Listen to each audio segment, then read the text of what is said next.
सोरबाया बुंगोन जोंखौ इउपिपिएलआनो एबसुनि इउपिपिएल बियो मोनसे जास्ट प्रपागान्डा बियो मोनसे भुवा प्रचार अपप्रचार एकमात्र स्वार्थआ जाबाय जातिनि स्वार्थ जातीय सत्ता आरो जातीयताबाद आरो माने इस्यु आरो एजेन्डानि खाथिराव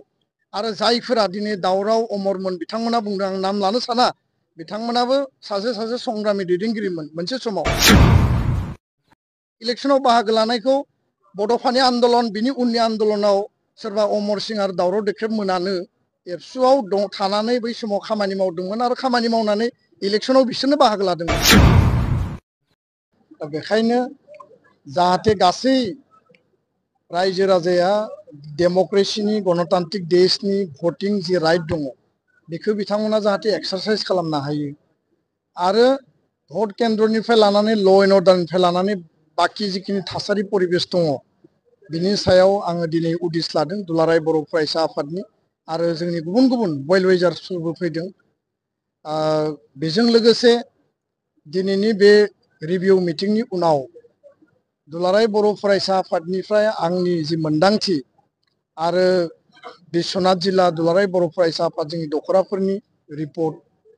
आं बे खोथाखौनो बुंनो नागिरो जे फैबाय थानाय 22 तारिखआव शोणितपुर आरो बिश्वनाथ जिल्लानि जिखिनि 41,000 माने गोदानै बेयाव भटार्सफ्रा भट होगोन साथिखान गामि जिखिनि थिसनजाबाय बिथांमोना एकर्ड इमप्लिमेन्टेशननि सार्थआव बा फेभाराव हा हुखौ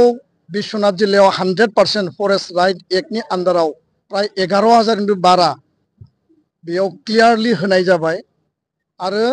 50% हा हुखौ शोणितपुर जिल्लायाव होनाय जाबाय बे बिराद गिदिर खामानि लेन्ड राइटखौ जों मोनबाय दा 6 शेड्यूलनि जि कन्स्टिट्यूशनल जि एरेन्जमेन्ट जि आत्मनियन्त्रणनि जि बिटिआर बे बिटिआरनि जि अधिकारखौ जि मोननांगौ बे अधिकारखौ मोननांगौनि थाखाय जों साथिखान गामिखौ सोबाय गिबि खेबनि थाखाय बिथांमोना 6 शेड्यूलनि भटार हिसाबै माने गावनि भटिं राइटखौ एक्सारसाइज खालामगोन बे बिराद गिदिर मोनसे जोंनि एचिभमेन्ट दा बेखायनो हा हुनि खामानिया बिटिआर एकर्डनि गेजेरजों 100% जाबाय गामि थिसननायनि खामानिया साथिखान जाबाय बेयाव गोदान समस्ति दाबावनांगौ दङ आरोबाव गामि प्राय 300नि बारा गामि सोबावनांगौ दङ जोंहा सिमुलुगुरिसिम सिमाया थांनांगौ आरो प्रयोजनाव सिमुलुगुरिखौ बिश्वनाथ जिल्लायाव 9खान गामिखौ दाजाबनानैब्लाबो माने बे सिमुलुगुरिसिम सिमाखौ बारायनांगौ होननानै जों गिबि मन्थ्रिखौ बुंदों दा बेखायनो भिसिडिसि दानाय डिलिमिटेसन रायजो राजानि जि हप्स एन्ड एसपिरेसन जेराव 500नि बारा बेयाव शहीद जादोंमोन आरो शहीदनि गोथां थैनि बिनिमयाव जोङो बिएससि बिटिसि आरो बिटिआर जों मोनबाय दिनै मोनसे शान्ति परिबेस बिटिआरावनो जा गहपुरावनो जा बे गासै ओनसोलाव जों जि मोननो हाबाय बे गासै बिथिंखौ नोजोर बोनानै डेभेलपमेन्टनि गुड गभार्नेन्सनि एकर्ड इमप्लिमेन्टेसनाव 125 एमेन्डमेन्टआ फैनांगौ 100% जों बेखौ मावफुंनांगौ जोंनि स्कुल प्रभिन्सियेलाइजनि खामानिखौ जों मावनांगौ बे गासै खामानिखौ मावनांगौब्ला आरो एनादार टार्म एकर्ड सिगनेटरिनि जोंनो सरकार नांगौ आरो जायफोरा दिनै सरकार सालायबाय थादों बिथांमोना दिनै 3.5 बोसोरल' सरकारनि टार्माव खामानि मावनो स्कप मोनबाय कर'ना भाइरासनि टाइम डिसेम्बराव इलेक्शन पार्टिनांगौमोन सेप्टेम्बराव पार्टिबाय आरो बेखौनो नोजोर बोनानै जातीय सार्थखौ सिगाङाव लाखिनानै दुलाराय बर' फरायसा आफादा जोंखौ जाय जेखि बुङा मानो जोंनियाव बिकल्प लामा गैया खारन 2005आव जों हाग्रामा महिलारिखौ सापर्ट खालामदोंमोन 15टा बोसोर हाग्रामा महिलारिनो एबसु बिएलटि बर' रायजो राजा बिटिआरनि रायजो राजाया एकर्ड इमप्लिमेन्टेशननि थाखाय बिथांनो मदद होदों बिथाङा कंग्रेसजों थाबाय बिजेपिजों थाबाय सरकार सालायबाय बे 5 बोसोराव प्रमद बर'आ बिजेपिजों लोगो नांनानै सरकार सालायदों आरो जोंथ' लुबैदोंमोन इउपिपिएल आरो बिपिएफ ज' जानायनि थाखाय एबसु साहित्य सभा गासै 16टा आफादा जों हांख्रायदोंमोन हाग्रामा महिलारिया फैयाखिसै प्रमद बर' बिथाङा रायलायफैबाय दा बे बिथिंखौ नोजोर बोनानै जोंहा रावनिबो सायाव गाज्रि बुंनांगौ गैया आं रावखौबो गाज्रि बुङा आरो बुंनोबो लुबैया जातीय सत्ता जातीय स्वाभिमान जातीयताबादखौ लानानै जों खामानि मावदों किन्तु 5 बोसोर जोंनो सम नांबावगौ जाय एकर्डखौ 100% मावनांगौ खारन आसाम एकर्डआ 40 बोसोर जाबाय दाबो क्लियारलि मावफुंजायाखै आरो बेयाव बै समाव आसु आरो एजिपिनि मोनसे कोअर्डिनेशन गैयिनि थाखायनो दिनै बे दफाफोरा बिथांमोननिया आद्रा जादों जों लुबैयाखै आरो बेखायनो आं खावलायदों जे गहपुरबासि बिश्वनाथबासि शोणितपुरबासिया एकर्डनि फेभाराव जायफोरा सरकार सालायदों आरो नेक्स्ट टाइमाव सरकार दाबावनो थाखाय बे दोलोनो आरो बे बिजाथिफोरनो गहपुरनिया धनस्रियाव बिश्वनाथनिया रौतायाव आरो माने सनितपुर राङापारा माने नोङो भालुकपुं एरियानि बर' रायजो राजाफ्रा हरिसिंगायाव भट होगोन आरो बेखायनो आं खावलायदों जे गहपुराव बिश्वनाथाव सनितपुराव बेयाव पावार पलिटिक्सनि खोथा गैया बेयाव पलिटिक्स फर पलिटिक्सनि खोथा गैया बेयाव जाति दानायनि पलिटिक्स एकर्ड इमप्लिमेन्टेशननि पलिटिक्स आरो रायजो राजाफ्रा एकर्डखौ 100% मावफुंनो थाखाय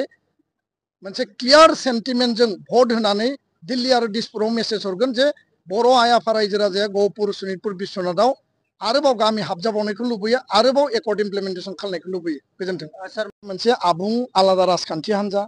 जाय समाव BPPF दादोंमोन एबसुआ रल लादों जाय समाव UPPL दादोंमोन एबसुआ रल लादों BPPF निफ्राय BPF जादों जाय समाव बड'लेण्ड पिपल्स पार्टी BSC नि समाव BPP दादोंमोन बिनि उनाव प्रग्रेसिभ गावस्रादों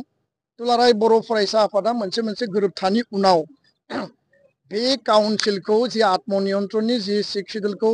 गभर्नेन्सखौ सालायनो थाखाय पार्टी नांगौ पार्टी सिस्टेमनि गेजेरजों सरकार बानायो इलेक्शन जायो इलेक्शननि उनाव सरकार दायो दा एबसुआ जिहेतु